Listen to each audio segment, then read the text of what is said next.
right. Morning, everyone. Morning, folks. Hope everyone is fine this Sunday. Thank you for joining. I appreciate. Thank you for class all the time, making it our business to be here. Like we always said. Recording in progress. Yeah, so you're welcome. Like we always say, this is the classroom. Feel free. It's a classroom where we come to dialogue, to speak on things, circumstances, things which will create man, which will take man to his original stage. A couple of Sundays were awesome. We went into studying a lot of things. Today, I want to take it easy, maybe talk about our minds, how man and woman thinks. I hope you give me a hearing here. It's going to be awesome, I know.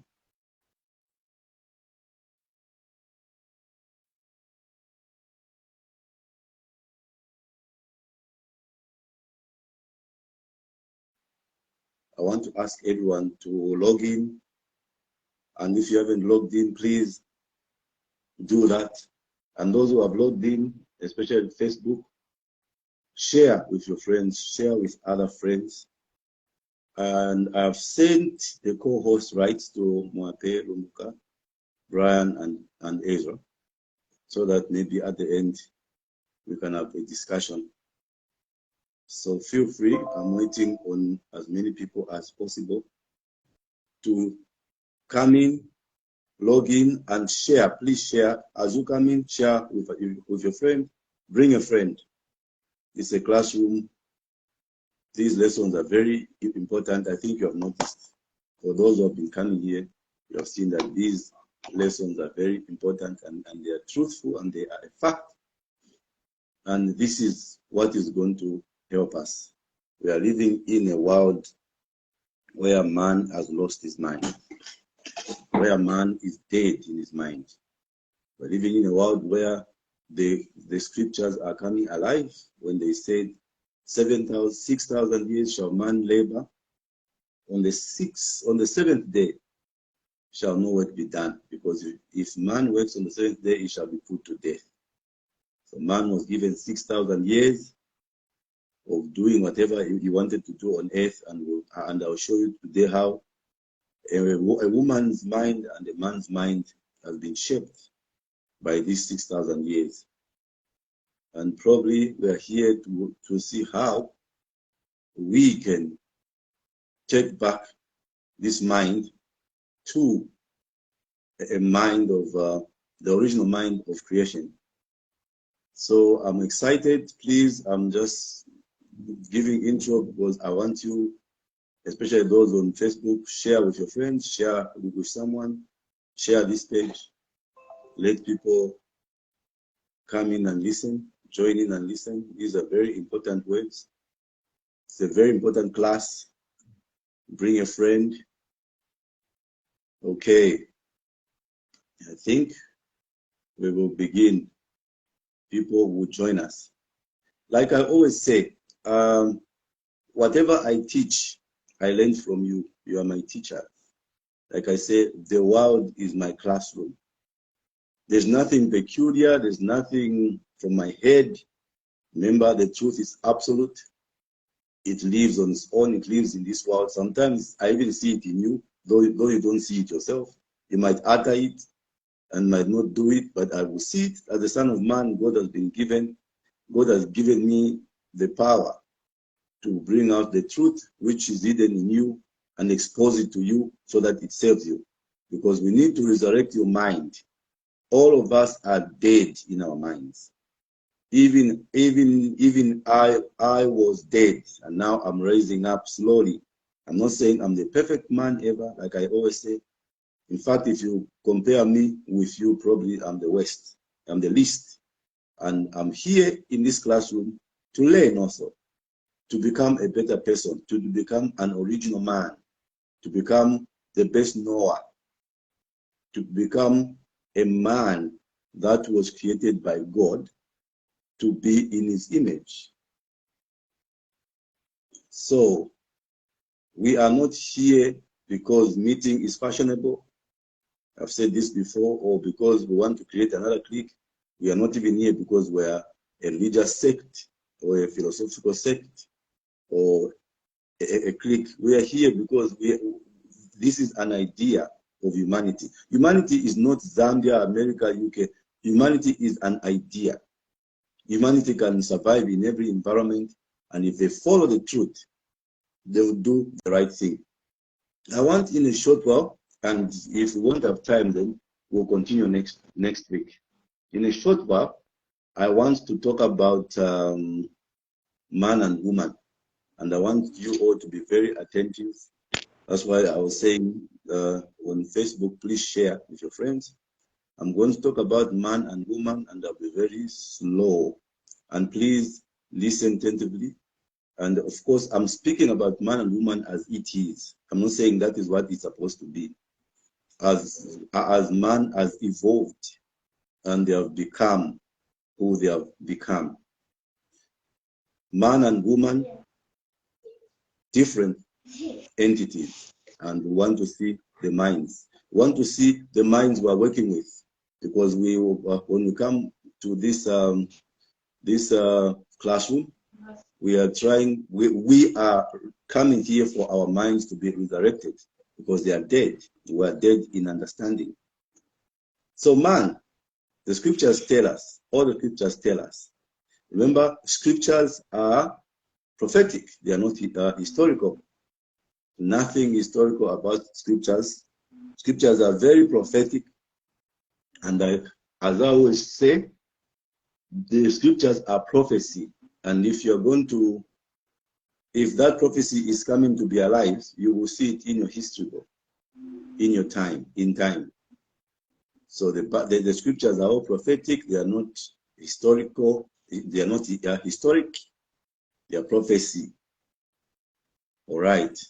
So man was created from dust, according to prophecy. Man was created from dust, and the woman was created out of a man. So the class has started. Let's listen. Let's write notes. Let's discuss at the end.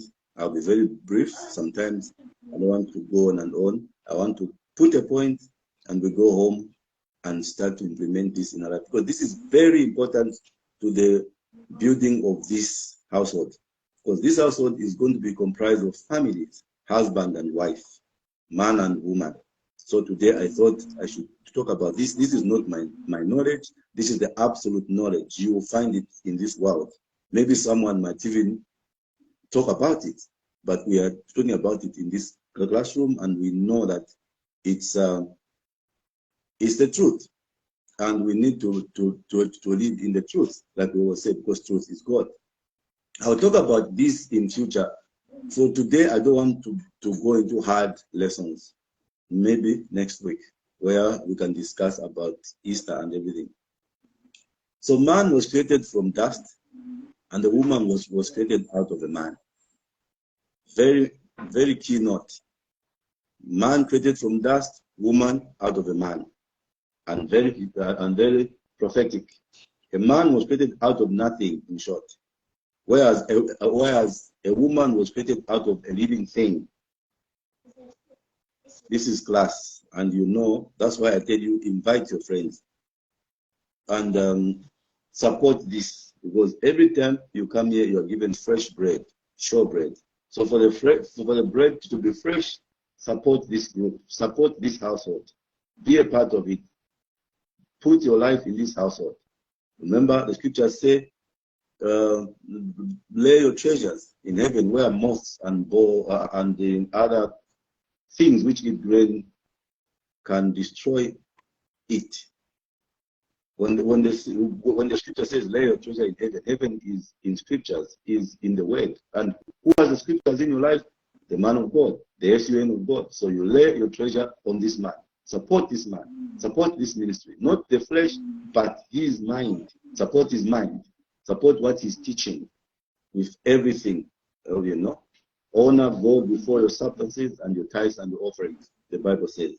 So man was created from the dust. So man was created from out of nothing, in short. Whereas a woman was created out of a living thing. And when I'm speaking this, I'm speaking prophetically. Please don't take it literally, or else you miss my point. Where you come from has a huge influence on your personality. Where every one of you who has come here today listening, where you come from, your home, this message today is very important. Relax, stop what you're doing, listen, write notes, because it's going to help you. It's going to help your marriage. It's going to help your personality.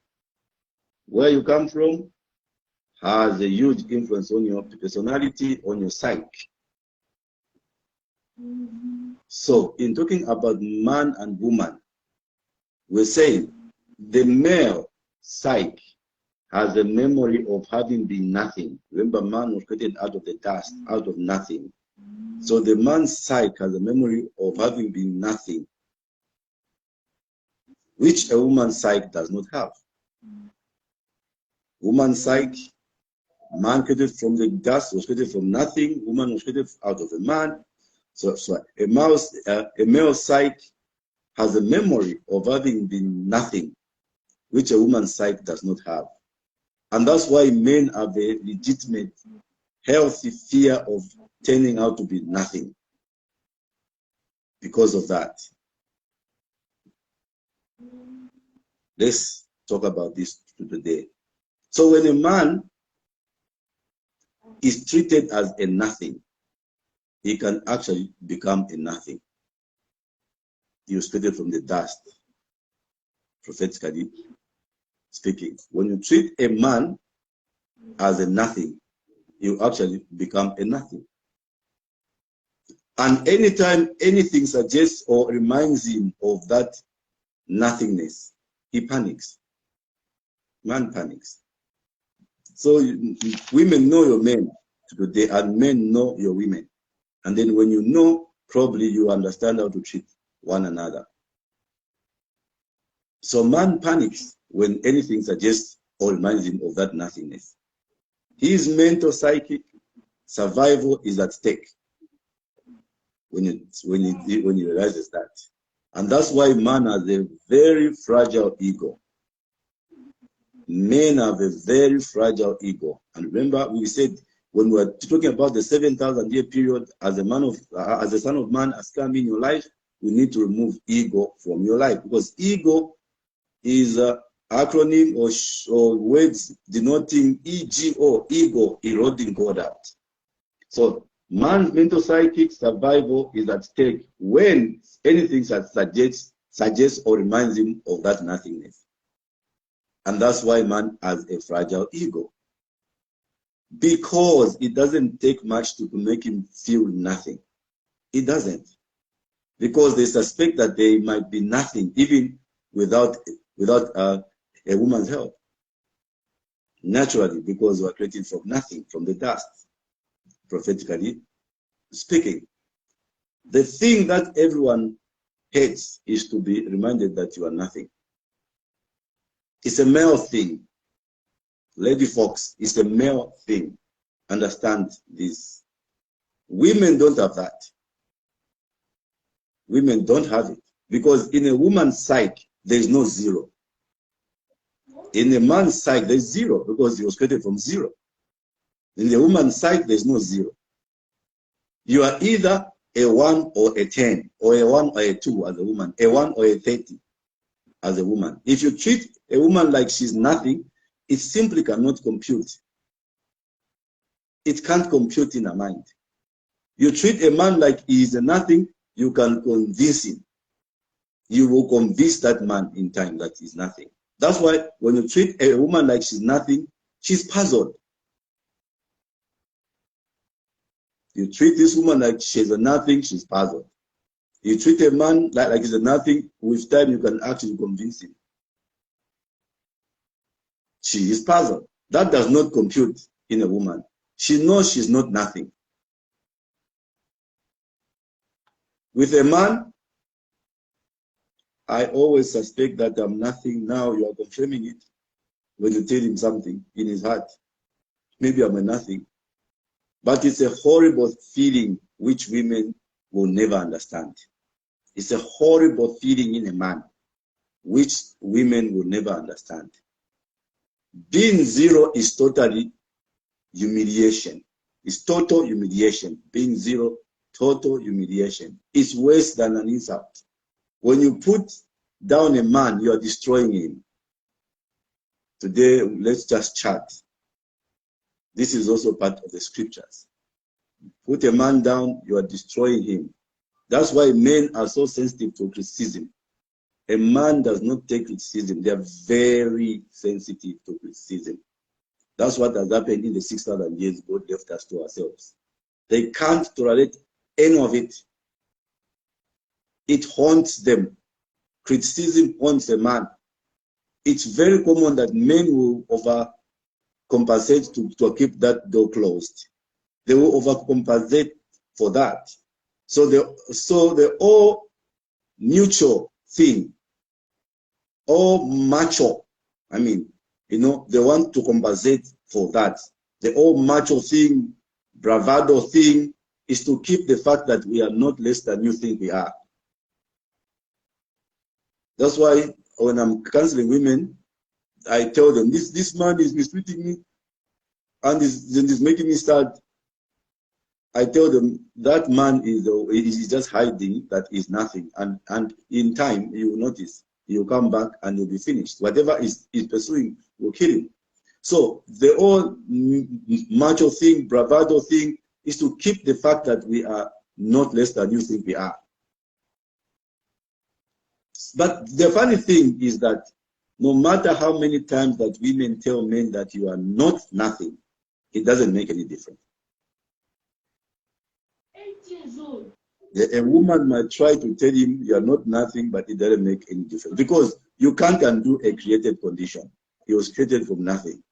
That's why men have this thing, obsession with fascination, with anything that goes from 0 to something. 0 to 60. I've got a car. I press on it. That speedometer goes from 0 to 360. You see? Because they don't like being 0. So they are obsessed with this fascination, with anything that goes from 0 to a number. As long as it goes from 0 to something, that's for us. That's for a man. You really thrive in that. It will make him hide from from nothingness. You notice when your daughter comes from school saying nobody loves me. When a woman is told when a woman feels nobody loves them, she is wondering how come. Because the woman is not a nothing. So when your daughter comes from school saying nobody loves me, she is wondering how come. But when your son, on the other hand, comes home and says nobody loves me, he knows why.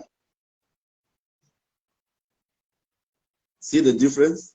He knows why. We need to talk about things that inform life, folks. That's why I bid you all the time to come on this platform. It's helpful for the world. We need to talk about things that inform life. We are to raise up your dead minds. We are resurrecting your dead minds. Men are negative to criticism and positive to compliments. That's what you should know. They are very negative to criticism and positive to compliments.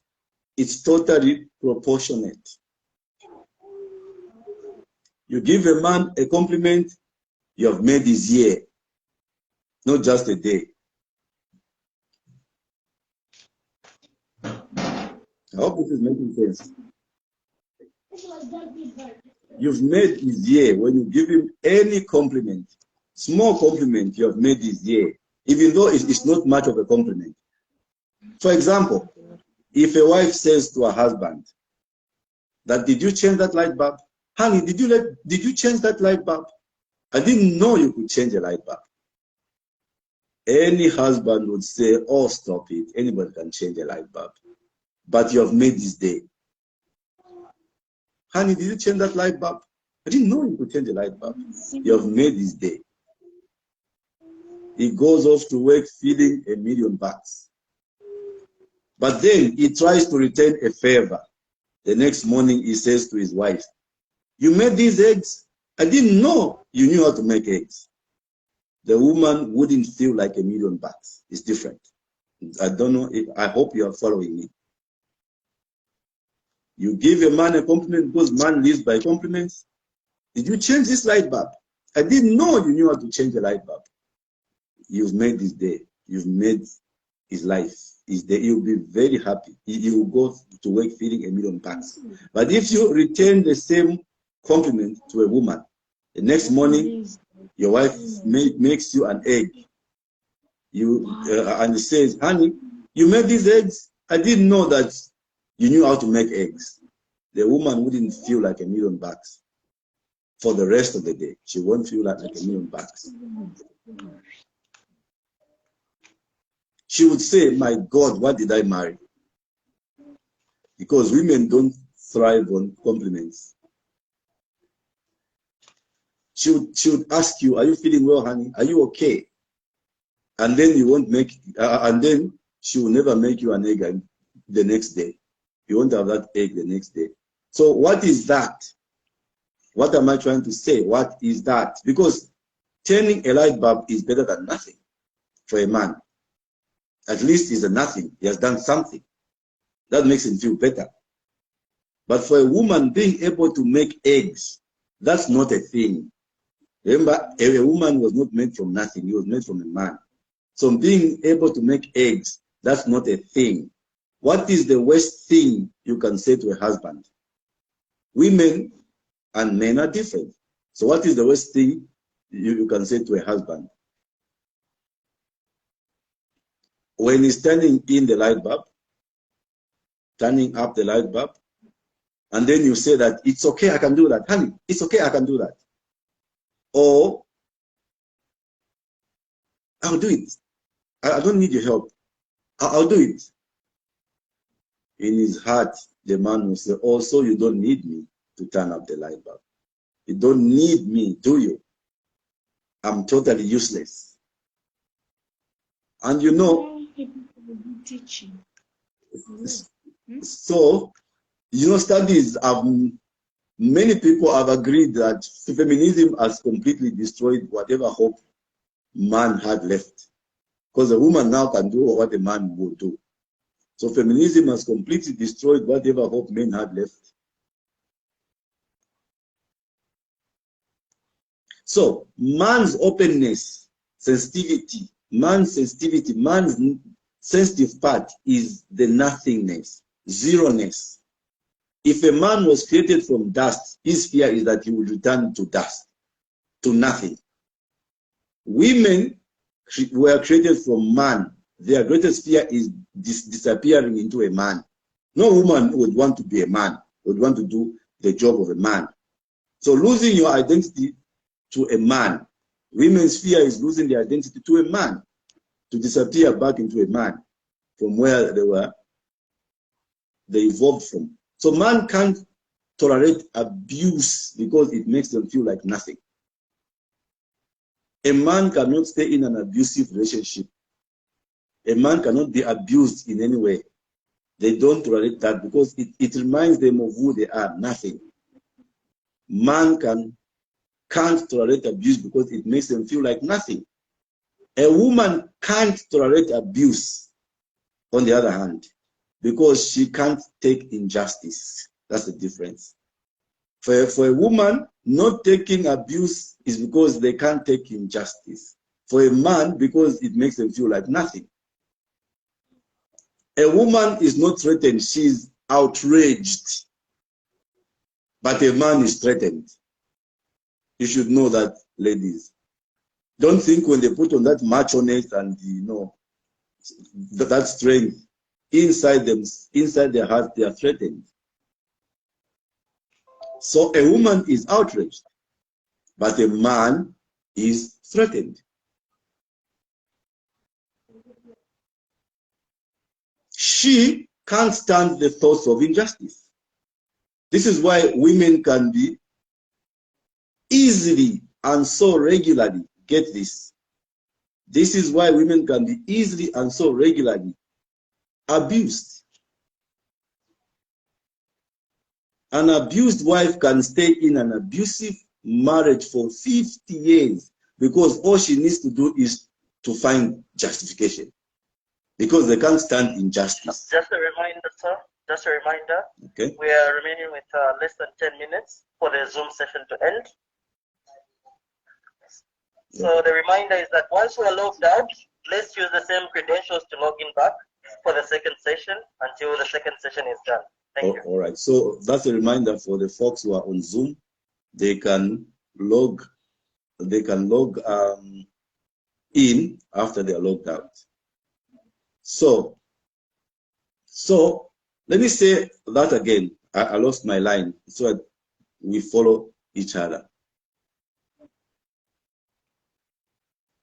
So a woman is not threatened if she is outraged.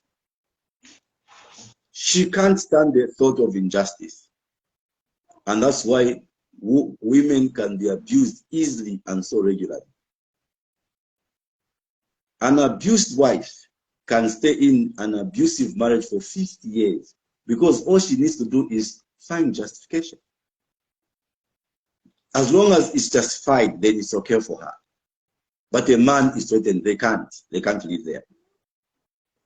It hurts. Have broken arm, he broke my arm, he broke my leg, have a swollen face, but it was deserved. It's okay. They'll find some justification. He broke my arm because I scratched his car. Are you okay? You see, they'll find that justification. He broke my arm because, you know, they will live in an abusive relationship over 50 years because all they need is to find justification. He broke my arm because I scratched his car.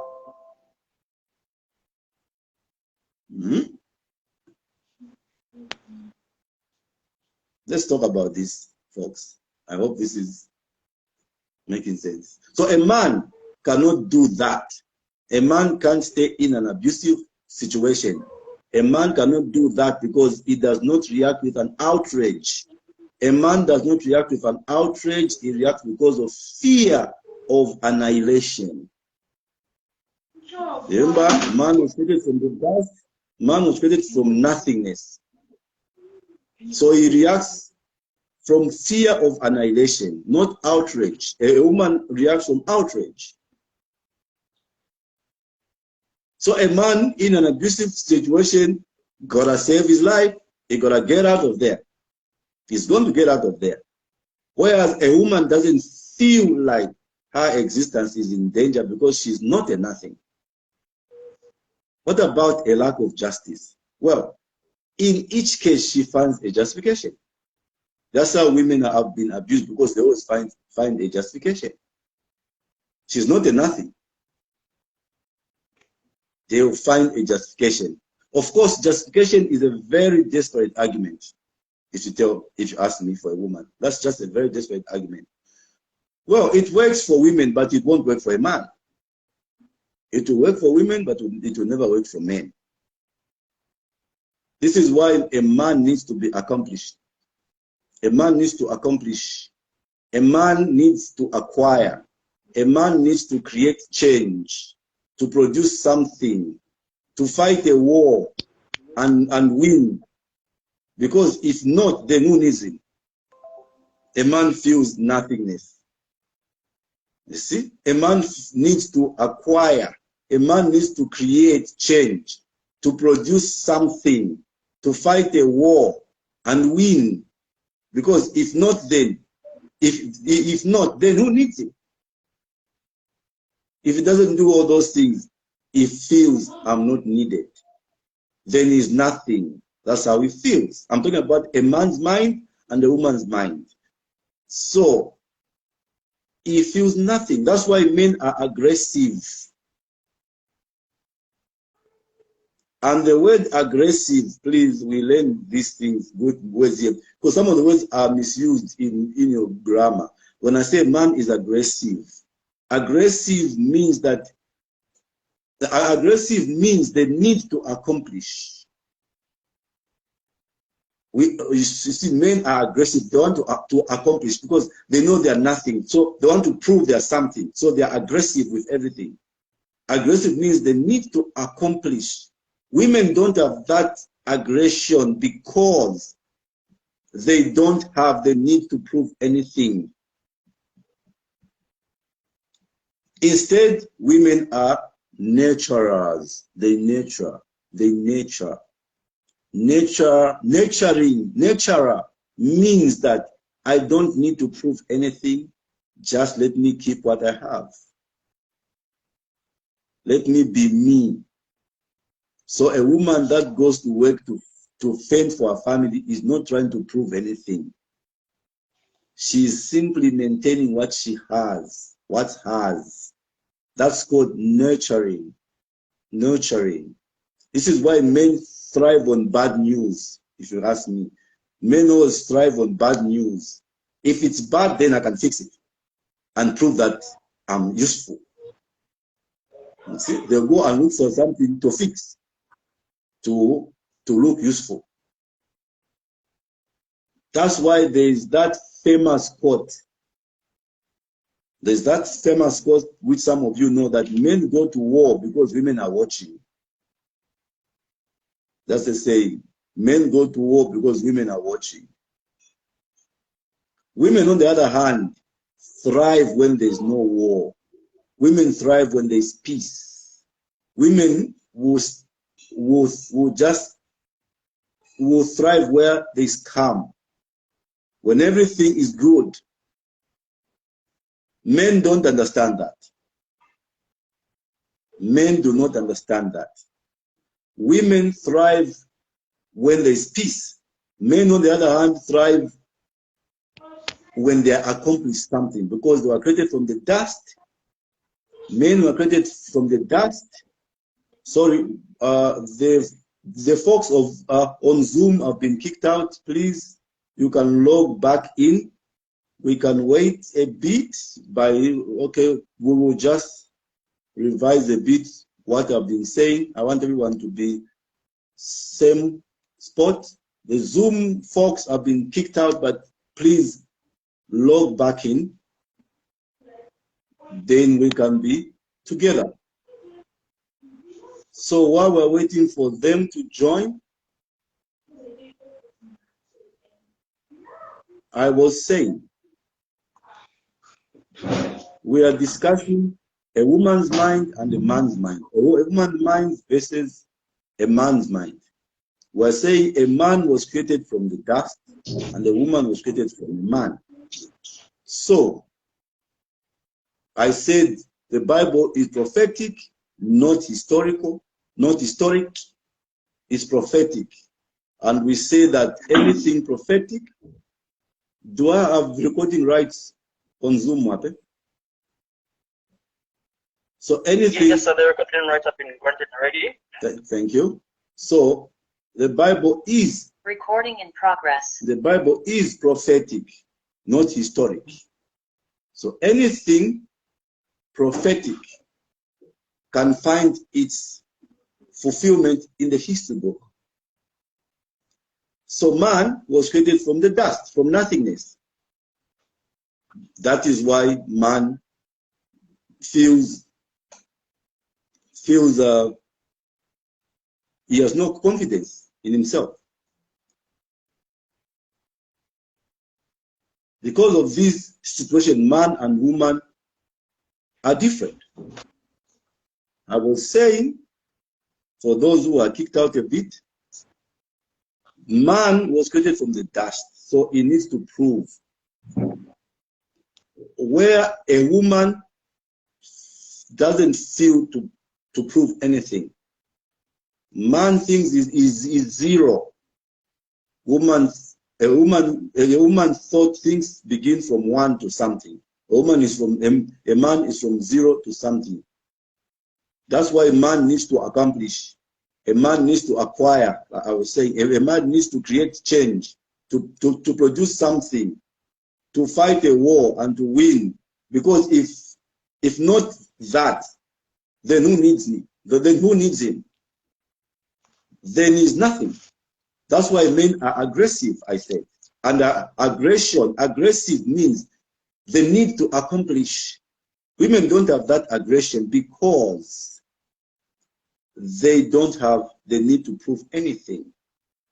Instead, women are nurturers. Nurturing, to nurture means that I don't need to prove anything.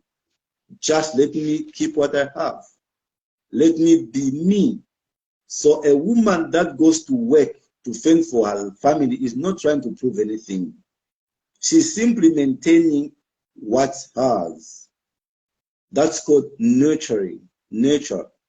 That's why men thrive on bad news, because they have got something to prove. If it's bad, then I can fix it and prove that I'm useful. That's why there is that famous quote that that men go to war because women are watching. Women, on the other hand, thrive where there is no war. When everything is good, a woman will thrive. A man who will start a project of building a house with a wife, when they finish, the woman will be all content. Honey, we have got the house now, we've got the roof on our head. A man will not be content because when there's no work, you start feeling it's a nothing. He needs to do something. You start saying, that room on the other side is not nicely done. I need to fix it. Or I now need to put this. The woman will say, shut up, honey. Let's enjoy this. We have accomplished something. A woman thrives in calmness. When everything is at peace, when everything is good, a woman will thrive. Men don't understand that. Men don't know what it means to be content. A man does not know what it means to be content. They are puzzled by a woman's contentment. Why are you happy? Honey, I'm happy because we have no problems. Because there's nothing, there are no hassles and purpose.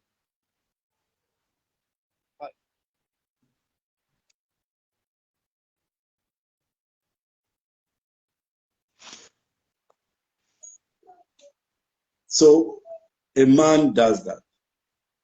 He thrives in doing something. So men don't understand that about a woman. Men don't know that. Men don't know what it means to be content. They are puzzled by a woman's contentment.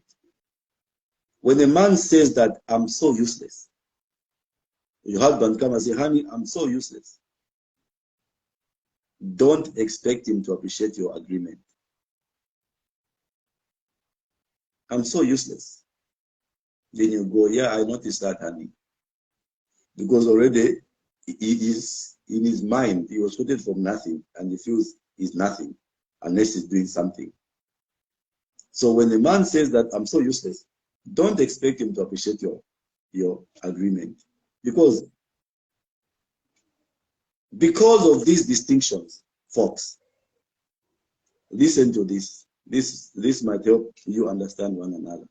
Because of these distinctions, man and woman will never understand each other. Listen to me. Because of these distinctions, man and woman will never understand each other. The difference is so vast.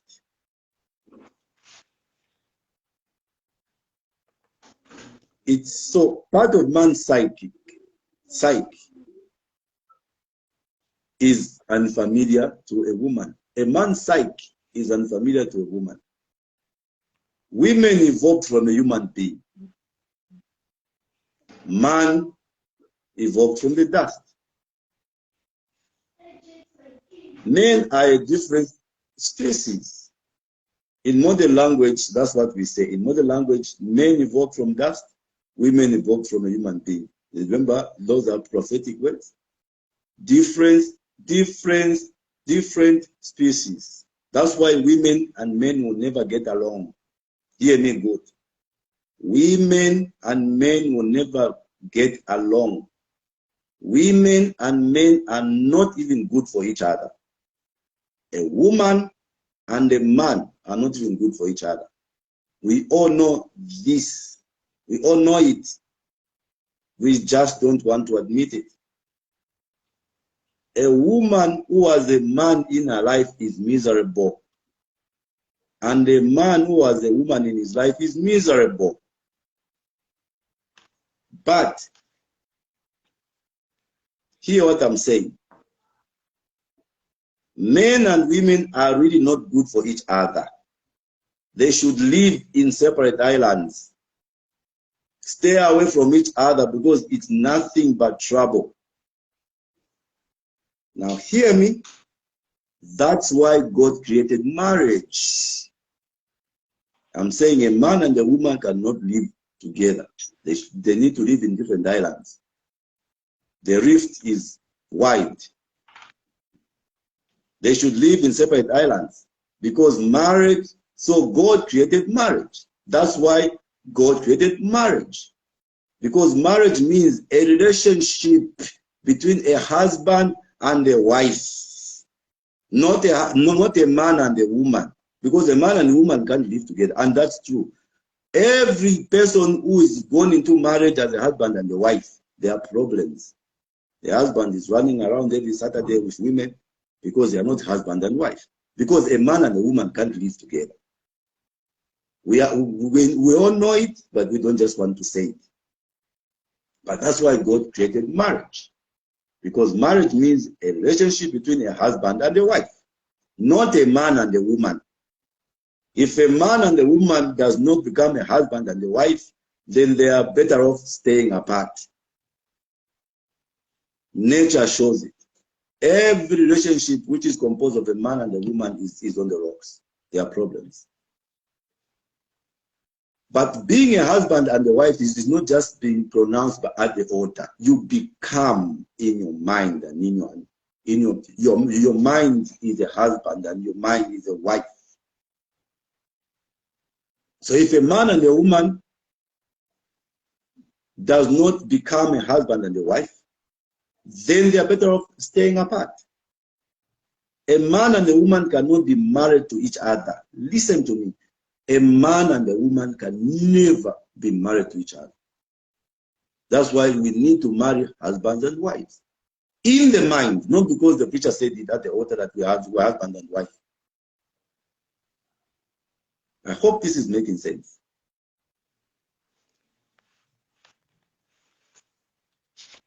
A woman can never marry a man, and a man can never marry a woman. Because marriage means a relationship between a husband and a wife, not a man and a woman.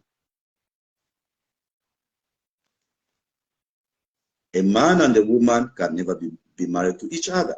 So what's happening in this world is that men and women get married and refuse to become husbands and wives. And this has become so common that when your husband is misbehaving, and this is common because men and women, when they get married, they refuse to become, they fail to become husband and wives. And this has become very common. It's very common that when your husband is misbehaving, you are told he is a man. That's what men do. Because you married a man, not a husband. And I said a man and a woman can never live together. They are better off living in two different islands because they cannot understand each other because of the facts I've mentioned from the beginning of this recording. So when they misbehave, they will tell you, he's a man. Yes, he's a man. That's what, you didn't marry a husband, you married a man. So they're misbehaving. Hope this is making sense. But women shouldn't marry a man. Women must marry husbands. And men should not marry women, they should marry wives. I'm going to talk about this union in another recording. Keep coming to this classroom every Sunday, 9:30 a.m. we meet here up to 10:50 a.m. just for an hour. We talk about how we can bring back to his man to his original state. So there's a huge difference between a husband and a man. Huge difference. A man will misbehave, and when he misbehaves, your mother will come into your house and say, that's how men are. My daughter, just forgive him. That's how men are. Your mother is telling you you married a man, not a husband. Because like I said, a man and a woman cannot live together. So there's a huge difference between a husband and a man. There's a huge difference between a wife and a woman. Man has this fear of annihilation and therefore needs to accomplish. But no matter how much he accomplishes, the ghost never goes away. He will still be a man. Insecurity. The most successful, the most powerful, most accomplished men are just a paranoid lot. In fact, it gets worse. That's why I'm saying a man and a woman cannot live together. So God created marriage. The positive side to that is that men are motivated to give. That's the positive side probably to whatever has happened to man for the past 6,000 years. Adam has ruled the world. They are motivated to give. When they give, they feel their existence is justified. So when they give, they feel their existence is justified. A man marries a woman and he feels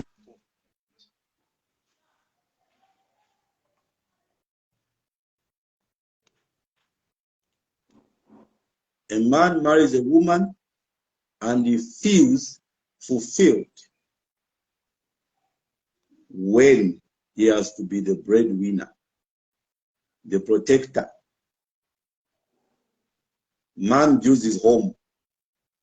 Women, on the other hand, because they have no fear of annihilation, because they are preoccupied with their own survival. Sorry, women, on the other hand, because they have no fear of annihilation, because they are not preoccupied with their own survival, are available for others. That's what the difference is between a woman and a man. They are natural nurturers. Therefore, a woman doesn't need to give as much as she needs to receive. Because nurturing means confirming what is. So where a man needs a compliment, see the differences, another difference between a man and a woman. Where a man needs a compliment, where man needs a compliment, a woman needs an appreciation.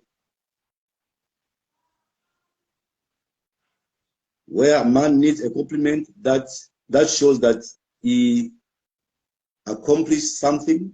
A man will need a compliment, which will show that he accomplished something. A woman needs appreciation, which shows that she is noticed. A man needs appreciation to show that he has accomplished something, but a woman needs a compliment, which shows that she's noticed.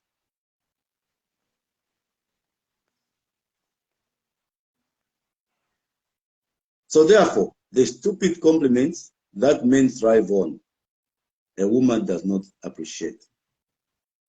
So if a man says that, I didn't know you could make eggs. Honey, I didn't know you could make eggs. That's not helpful. He could simply say, thank you. See the difference? Appreciation, not compliments. Women love appreciations, not compliments. I didn't know you could make eggs. That's dangerous. You could have just said thank you. Of course, everybody would like a compliment, but you don't live for it.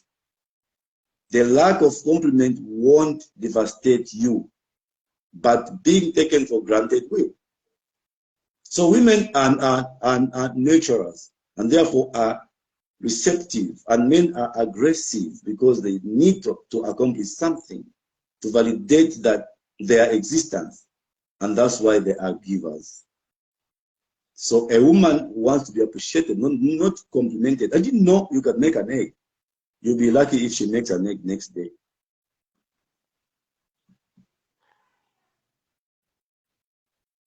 So this is what I wanted to talk about on the first part before we go to the other part. I wanted us to understand this mind a bit. For those who missed up the first part, you can still grab this recording. It will be saved on Facebook. But before we go to the other part of just talking about the general things about man, because this is the platform, it's a household talk where we want to bring man to his original state.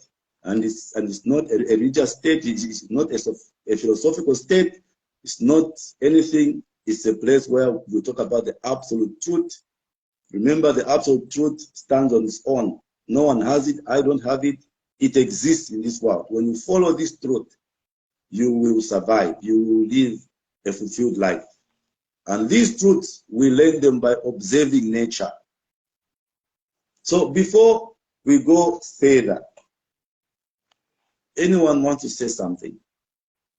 Where's Mwape? Mwape, are you still my host? You want to say something? Or I don't want to switch to another small part because we'll close soon. But I need to say something. Now, for now, I'm following through. I think the points that have been highlighted so far, I think they're very mind intriguing. The first one has to do with the major differences between a man and a woman, and also the needs. And also the point that I'm appreciating is that there's a huge difference between complimenting someone and appreciating someone. To compliment is just to say something out of because you feel like you're fascinated with what has happened or the way somebody is looking. That's how compliment can be put. But appreciating on the other end is to understand the effort and the value that somebody is putting into something. It's like you're appreciating how the process and everything that it has taken to make something. That is the aspect of appreciating. So I think from today's talk, I've really gotten the concept to say that even as we are approaching, as men and women are coexisting and relating to one another, that's an aspect that we should endeavor to follow, of appreciating and not just complimenting. Thank you, sir. Okay. Lumbuka, before we go to the next, let's finish up this first part. Just summarize for other people who didn't let to catch up. All right. It's quite a lot, but it's a very interesting talk where you began to talk about how scripture is prophetic and not historical. And in the scripture, we see that man was created from dust and the woman was created out of man. So emphasize the point that man was created from nothing, while a woman was created from a living thing, which is man. And you mentioned that where one comes from, or where the two entities come from, have an influence on our personalities. Okay, and then I think you mentioned that a male's psychic or male's more of like his way of functioning is quite different. He has a memory of having been created from nothing, while a woman has a memory of being created from something, existing from something. And the implication of that is that a male has a fear of turning out to be nothing. Yeah, there's that inherent fear to turn out nothing.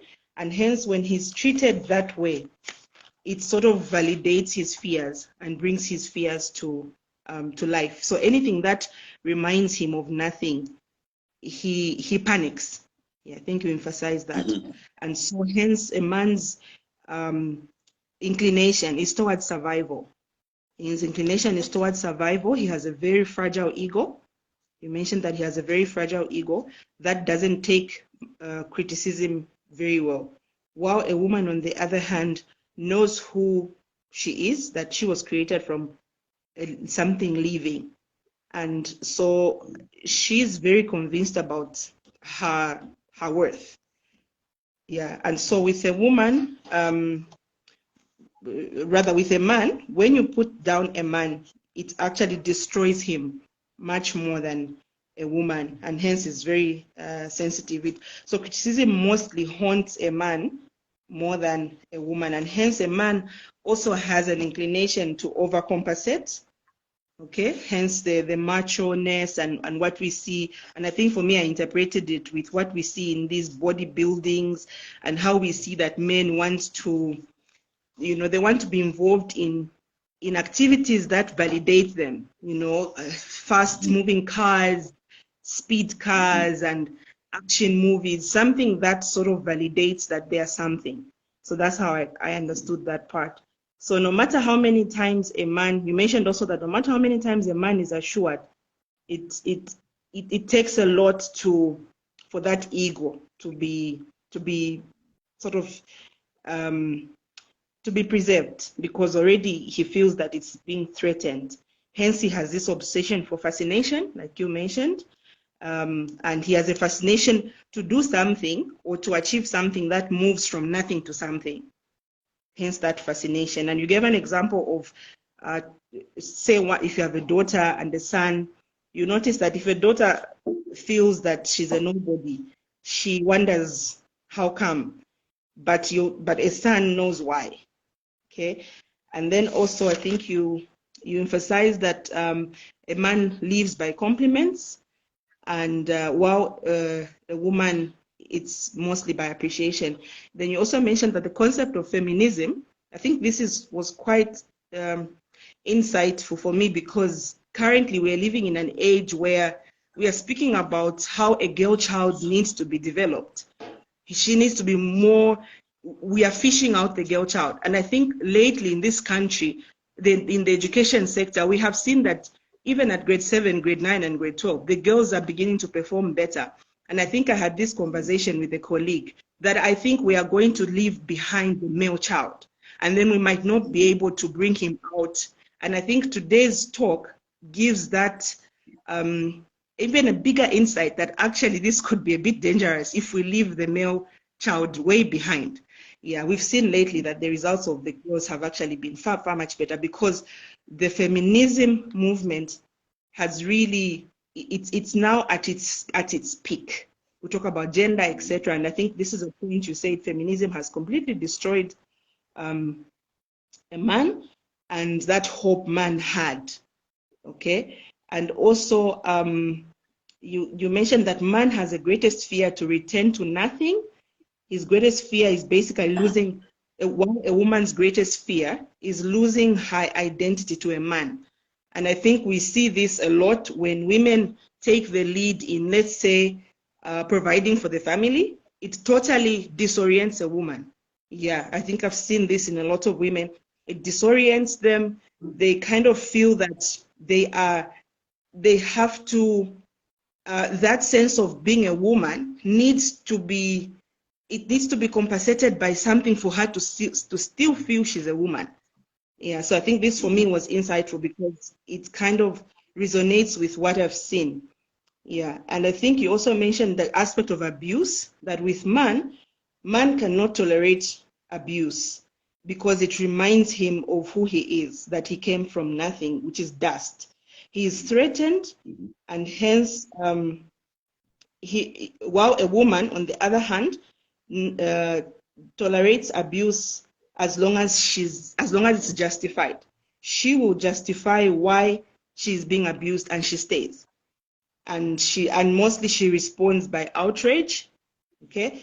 while a man will will want to immediately get into survival mode and preserve his ego, and will not tolerate abuse. Okay, and I think you also mentioned that a man needs to produce to feel a sense of validation. A man needs to produce or to change something or to acquire something. He also needs to feel a sense of belonging. Hence, he goes to war, and because he wants to feel that he's needed to fix something, that somebody needs him or the world needs him to fix something. And I think you've mentioned that that's what explains why men are aggressive. Yeah, because scientifically, from point of view, we simply talk about the high levels of testosterone, etc. But for me, this was quite important, especially that you have a biblical perspective to it. It explains why men are aggressive, because sometimes as women, we don't understand why. Yeah, so the men need to have a sense of accomplishment. While on the other hand, women are nurturers. They are not aggressive because they have no need to prove anything. They basically nurture. So whatever a woman is doing, even if she's fending for the family of the children or the children, she's just basically doing what her nature is, which is to nature. Okay. And also I think the last aspect you just emphasized was the issue of contentment and appreciation versus compliment, how women mostly thrive on appreciation, while a man thrives on accomplishment. Yeah, so you also mentioned that women are much more contented compared to men. And so if you're doing a project and it's achieved as a couple, a woman will be content, and so long it's safe and peaceful, because she thrives in a peaceful and calm environment. On the other hand, the man is going to want to do something to continue receiving the validation that he's achieving something. Yes, thank you, sir. I think that's about what I got. Awesome. That's very good summary. Thank you very much. And if anybody has anything to say, they can raise their hand. We can add them on. And then if you want to know more about this, I think on top of the video, there is the contact numbers. So we are a household. We come every Sunday, 9:30 a.m. to talk about these issues, to bring man to his original state. Because we know that man was created. The Bible says God made man, and is it Genesis 2, verse 2? 1 verse 2. On the seventh day, he rested from his works. When you go to the Hebrew translation, rested from his works, the word is mulaka. Mulaka simply means send forth someone as your deputy. Man was deputized on earth to carry out God's will. We mentioned some other time that the other session that the whole duty of it says let's hear Ecclesiastes. Let us hear the conclusion of the whole matter. Remember, matter, man, nature, fear God and follow His commandments. Because we say man was given the mandate to deputize God on earth.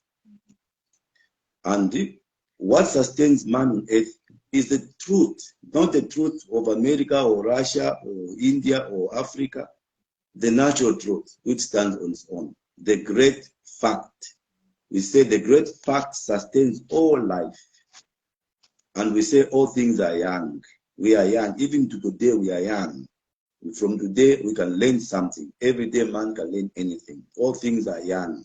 What nature forbids, the truth, natural truth, and that is God. Because the Bible says, in the beginning was the Word, and the Word was with God, and the Word was God. You see, Word is God. And then if he says, sanctify them through thy word, because thy words are truth. So if the word is God and the word is truth, truth is God. So all things are young. So what truth or what nature forbids, man cannot accomplish. And no one can bribe God in such a circumstance, because God is truth. If you don't follow the truth, you can't penetrate it through lies. What nature forbids, man cannot accomplish. What man grows, when man grows, or whatever, whenever he grows something, when man grows in truth, nature rejoices. That's why Paul says the whole creature is waiting for the manifestation of sons of Just a reminder, sir. So for the Zoom session, we're remaining with less than 10 minutes for the session to end. All right. Okay, that was a reminder for the folks on Zoom, but we'll continue on Facebook until we finish so shortly. So when man grows, nature rejoices. We want to create a self-governing man. A self-governing man can live well under any government. That's why I was saying God's idea on God's plan of a human being on earth is an idea. The all human being must be one. The 4 types of human being, yellow, brown, black, white, must become one, because it's an idea.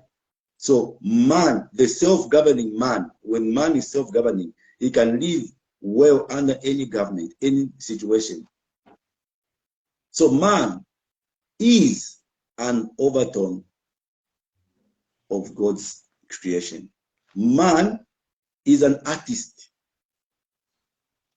Paul says the whole creation is waiting for the manifestation of sons of men. Because man is an artist perfecting nature. We are on earth to deputize God, to perfect nature. And you realize this fact that even scientists sometimes may be dishonest. Scientists may be dishonest, but science is essentially honest. I hope you're getting what I'm saying. Scientists might be dishonest, but science is essentially honest. We are what we are. That's just the way it is. We are not to remain the undesirable part of what we are. We are in constant growth. That's what we are saying. We are in constant growth. Education may modify the fact of an individual. Human education, it might help.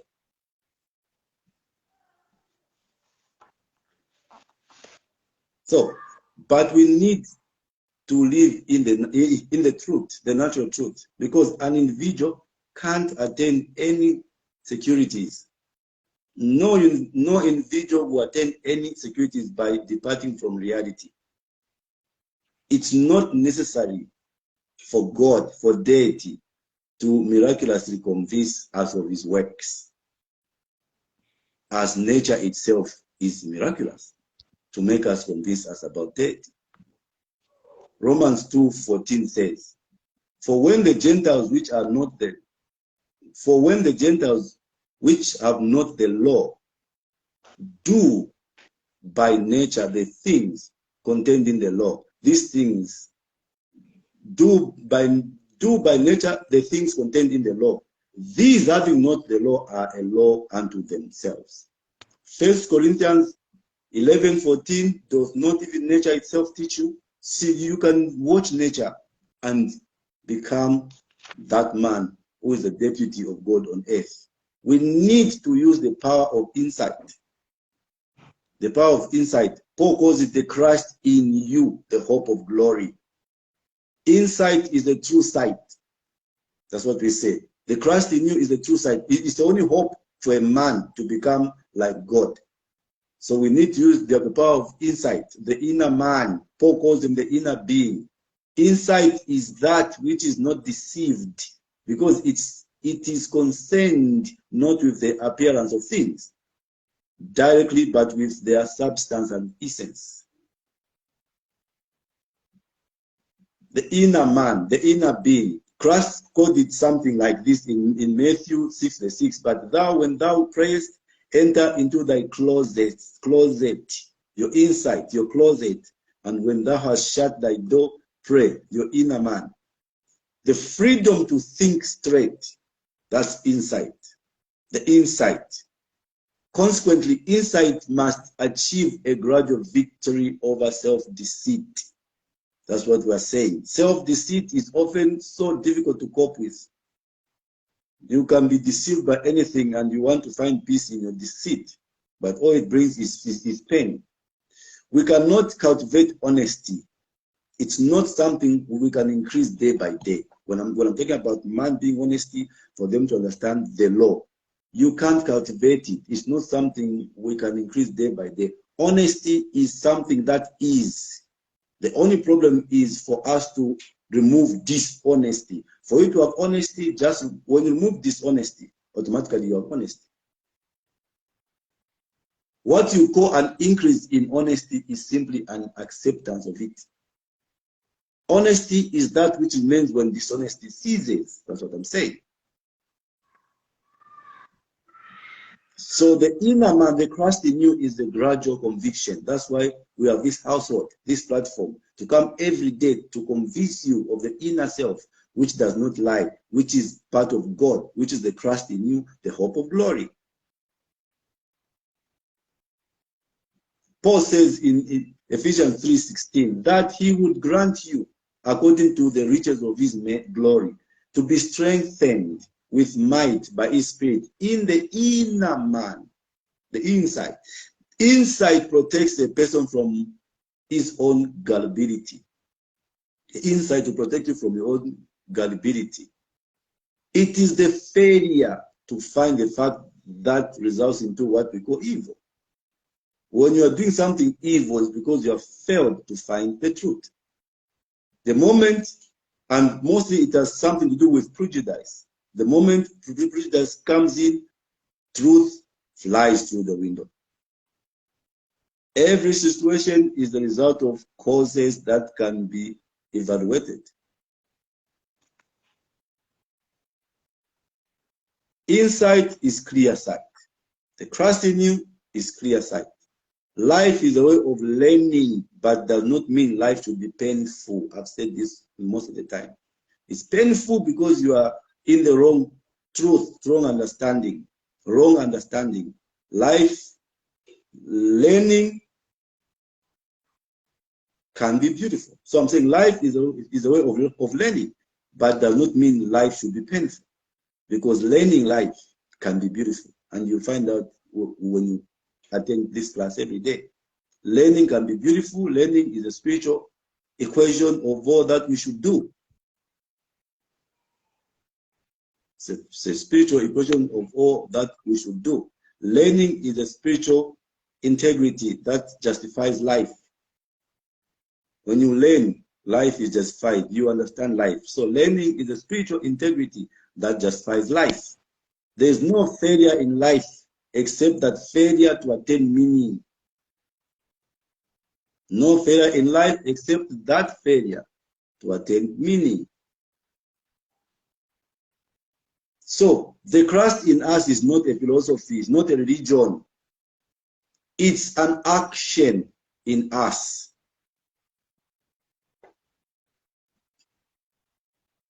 It's an action in us. Man can never lift a hand except that life energy in him does it, the God in you. If you lift it on your own, that's how you get in trouble. That's how you get in trouble. You do something wrong.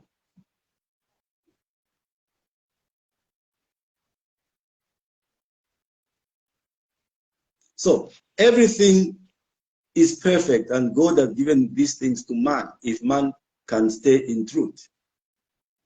It's perfect. Everything is there for man. But problem is man's delay of inevitable. So we need to be spiritual. I told you, being a spiritual means you understand the truth. Because what is the spiritual thing? Christ says in the book of John 6:63, thy words are spirit. The words I speak are spirit. So to have a spiritual experience is not to have goosebumps or to have or to have an experience from another world. No. Now, hear me good. To have a spiritual experience is to see people in trouble and see yourself in trouble. It means you are a spiritual being. Remember, truth is a spiritual aspect. So if you can see people in trouble and see yourself in trouble, then you are a spiritual person. The Bible says, wisdom and knowledge shall be the stability of your times. Not goosebumps and hallucinations. No. So to have a spiritual experience is to see people in trouble and see yourself in trouble. Everything that we take in must be thoroughly digested. That's why I say man must observe life, thoroughly digest everything.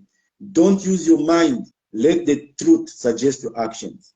The true vision of heaven cannot arise from inconsistency. All knowledge brings man to God because God is truth. God is knowledge. Truth is God. I hope this is making sense. Because if you say, I'm a spiritual man, spirituality is a form of representative medicine for those who are scientists. Disease are psychosomatic symbols of disposition. Scientists who agree with me on this forum, a disease is a psychosomatic symbol of disposition. So to the spiritual, all things are possible to God.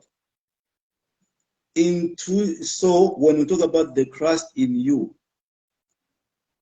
it's an interior grasp of value. Many in pain are amazingly devout. The problem, man is moved by fear. Man, when he's in pain, they are amazingly devout. The moment the pain ends, they reduce their devotion because they don't understand what truth is. For them, is goosebumps, is feeling. But it's an interior grasp of value.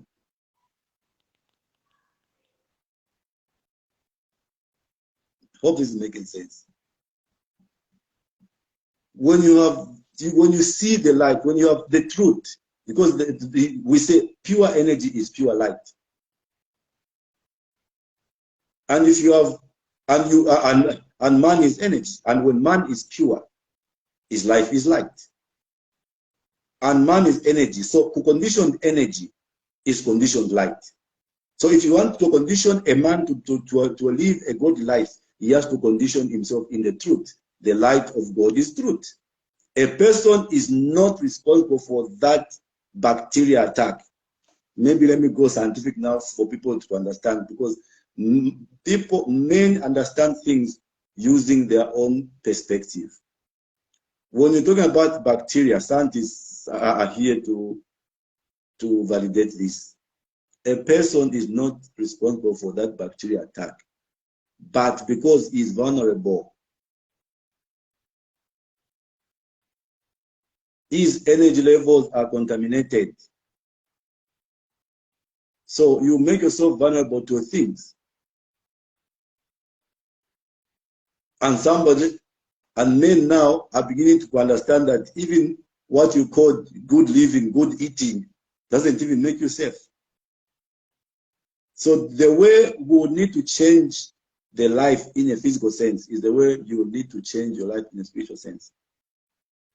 Someone says if nutrition could make us strong, the American people could be the most strong and healthy population. But even nutrition is not safe if it's not the right nutrition.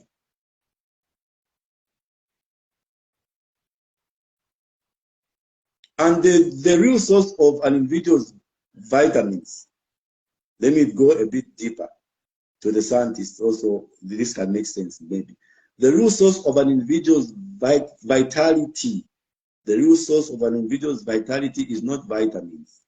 It's the Christ in them, which the scientists again might call the magnetic field. No structure that has been originally damaged can be as good as it was.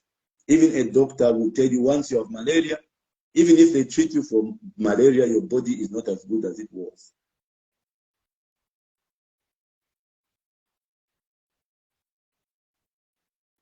I hope this is making sense. So when you say, I'm praying, somebody asked me, I told them praying also. We're not talking about a ritual. No, today, let me find 5 minutes and close my eyes and start mumbling words. No. Someone asked me about that. But for me, how I look at prayer from the Bible, from my experience, 30 years, or over about 30 years of talking about these things. Prayer is the restoration of childhood. It's an individual seeking parental guidance. Prayer begins to reach out for guidance, for help. The answering of prayer demands man's obedience and receptive from God, from the power that be, which is the truth. Prayer is not verbal. It's the letting go, the fight. You believe in the truth. That's why we say prayer means your lifestyle towards God is right. Prayer is not verbal, it's the letting go, the fight. An individual is no longer fighting, is pleading, is no longer demanding, but is beseeching.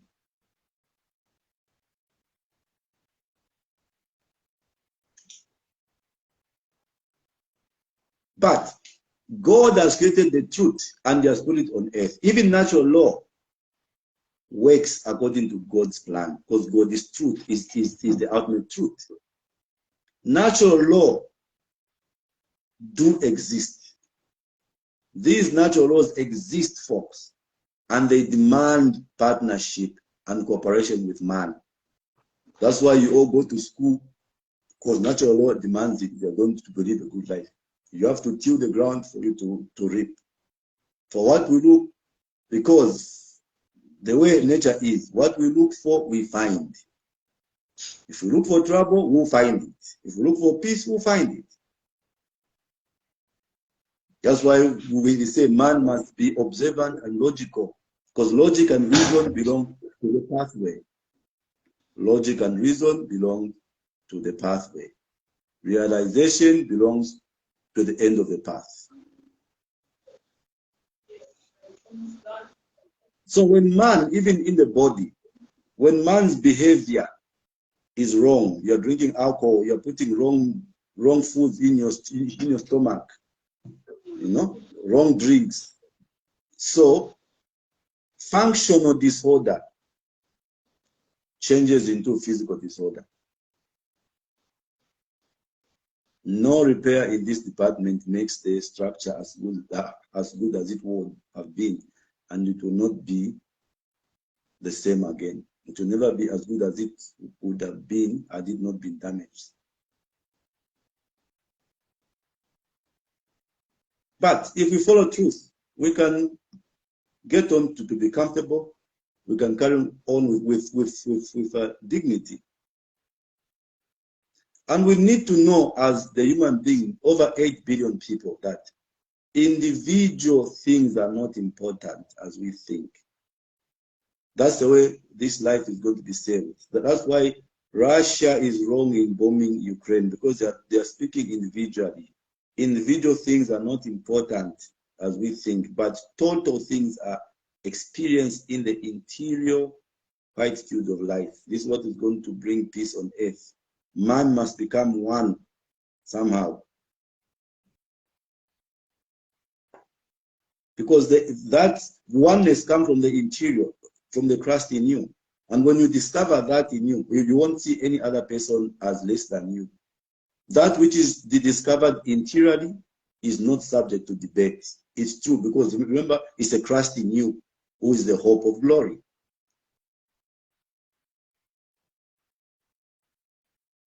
So when we don't feel good, let us be still and look for understanding from inside us, from the Christ in us.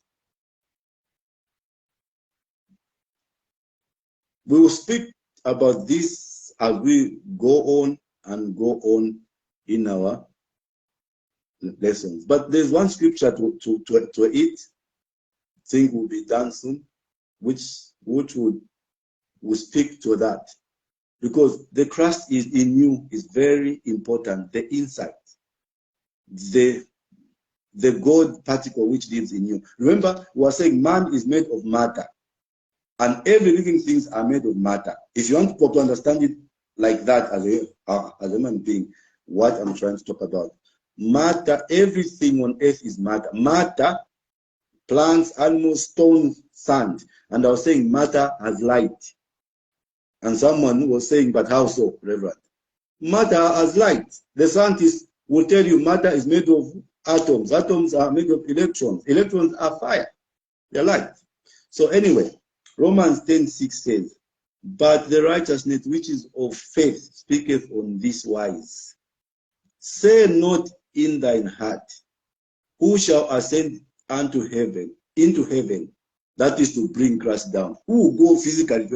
Like I told you, the Bible is not historic, it's prophetic. So don't say in your heart, who is going to go physically into heaven and bring down Christ? Romans 10:7, or who shall descend into the deep, that is to bring up Christ from the dead. Romans 10:8, but what saith it? What does it say? The word is nigh thee, the Christ in you. Everything is in you. That's why Jesus Christ says the kingdom of God is you, is in you. Everything is about you, is in you. The word is nigh thee, in thy mouth, in thy heart. That is the word of faith which we preach. 9, you see, everything is right inside you. I hope this is making sense. Folks, this is a household. We meet here 9:30 a.m. every day to discuss up to 10:50 or about this time. And I'm not going to go any further because we need to stick to time.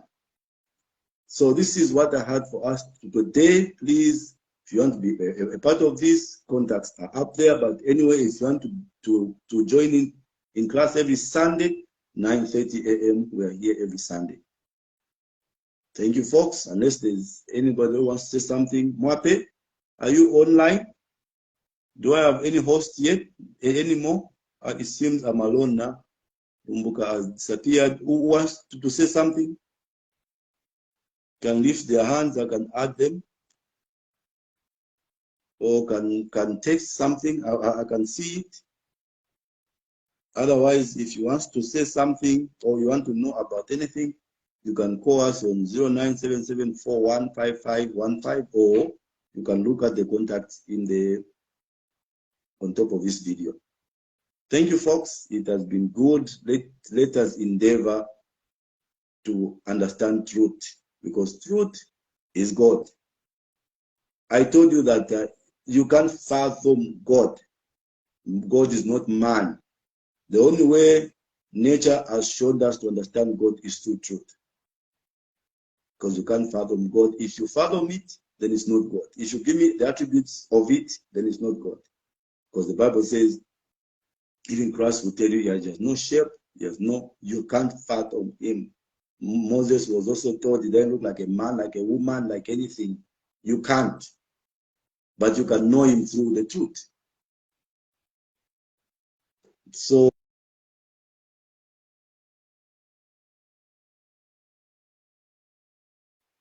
is that Mwape who wants to come on? Let me see.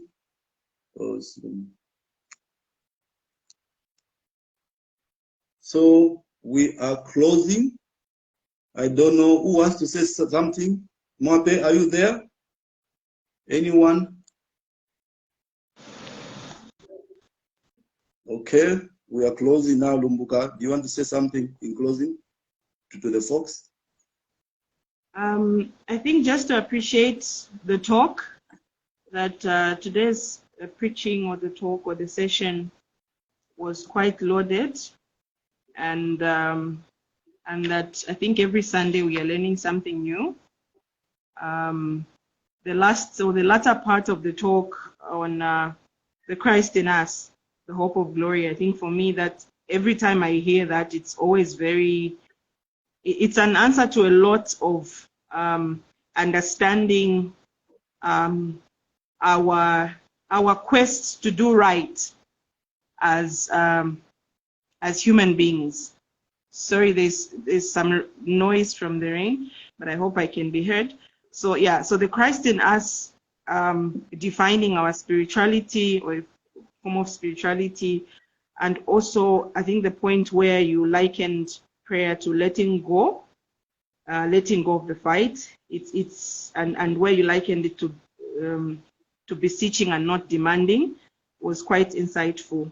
Yes, and also where you said, I think the latter part of the talk, you quoted Romans 10 verse 6 to 8, where you said the word is near you and in thy heart, in your mouth. And when you told us, according to John 6:63, that thy word is truth and truth is God. So which means that our endeavor to understand truth is basically understanding God. Because personally, I feel that man for so long has had a quest in his heart to understand God, to understand life itself, to understand the essence of life. What really is the essence of life? What really defines and governs your purpose on earth? And I think that's where religion was birthed. And there's all this different understanding. We are quite divided. You find maybe if I say I'm Islam, I'll believe in something different, a different truth. This, I think it's all a quest to really understand God, to understand this truth, and to understand the essence of man on earth. And so whenever we sit under your teachings to hear some of these things, and when you say that knowledge and wisdom and knowledge shall be the stability of your times, according to Isaiah, it really answers, or rather leads us to that quest to understand God and our essence of man on earth. Yeah.